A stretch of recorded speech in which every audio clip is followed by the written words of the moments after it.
In April 1775, as the morning mist hung over Lexington, the sound of alarm drums echoed across the Massachusetts countryside. Farmers, blacksmiths, and craftsmen left their homes, clutching old hunting rifles, and gathered in ragged lines on the village green. They were not professional soldiers, but they carried within them the determination to defend their freedom. In the distance, rising clouds of dust revealed the approach of the British regulars, the Redcoats.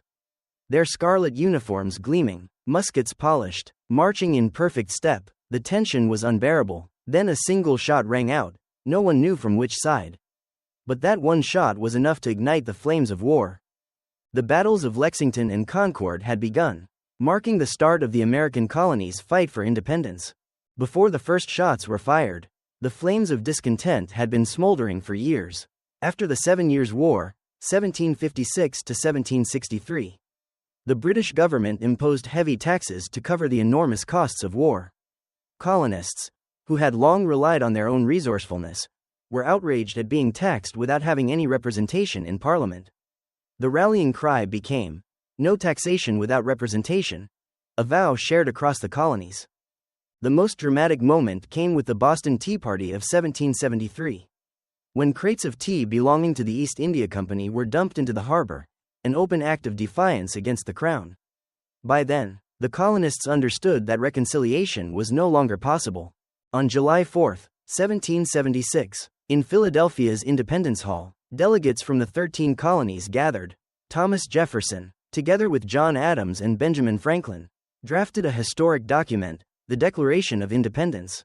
In bold and enduring words, they declared, "All men are created equal, endowed by their Creator with certain unalienable rights. Among these are life, liberty, and the pursuit of happiness." With this declaration, a new nation was born, the United States of America. But the document was only the beginning. Blood and sacrifice would still be required to uphold that solemn pledge. George Washington, entrusted by the Continental Congress as commander-in-chief, faced a brutal reality. His army lacked guns, powder, and proper uniforms. Many soldiers marched barefoot through the freezing winter. Meanwhile, the British Redcoats were the most powerful military force in the world. The war began with hardship.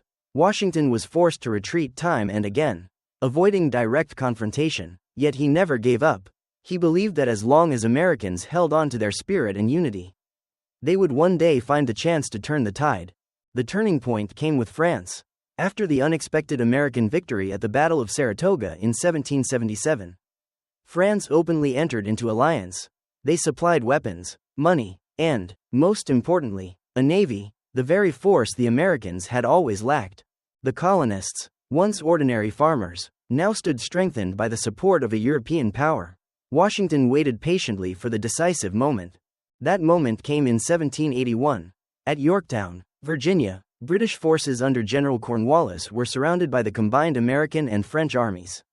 French artillery thundered relentlessly as Washington's troops tightened the noose. On October 19, 1781, Cornwallis was forced to surrender. News of the victory spread through the colonies, carrying with it the belief that freedom was finally within reach. On September 3, 1783, in Paris, the peace treaty was signed. Great Britain formally recognized the independence of the United States. A young nation, born of blood, sweat, and aspiration, had stepped onto the world stage.